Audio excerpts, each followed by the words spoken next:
ईमानदारी की कहानी। एक छोटे से गांव में एक गरीब लेकिन ईमानदार व्यक्ति रहता था। उसका नाम रामू था। वह अपनी पत्नी और दो बच्चों के साथ रहता था। रामू एक छोटी सी दुकान चलाता था, जहां वह सब्जियां और फल बेचता था। एक दिन रामू की दुकान पर एक अमीर व्यक्ति आया।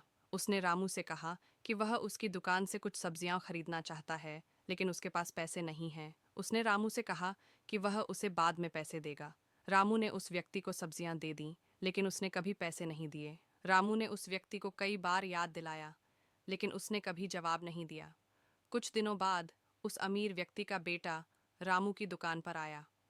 उसने रामू से कहा कि उसके पिता ने उसे बताया है कि रामू ने उन्हें सब्जियां दी थीं, लेकिन उन्होंने पैसे नहीं दिए थे। उस लड़के ने रामू से कहा कि वह अपने पिता की गलती के लिए माफ़ी मांगता है और वह रामू को पैसे देना चाहता है। रामू ने उस लड़के से कहा कि वह पैसे नहीं लेगा, क्योंकि उसने उसे सब्जियां देने में कोई गलती नहीं की थी।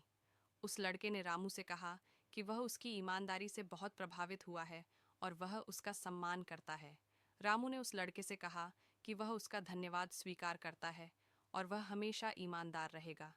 इस कहानी से हमें यह सीखने को मिलता है कि ईमानदारी हमेशा सबसे अच्छा विकल्प होता है। रामू ने अपनी ईमानदारी के कारण उस लड़के का सम्मान प्राप्त किया और वह हमेशा अपने समाज में एक अच्छा नागरिक बना रहेगा।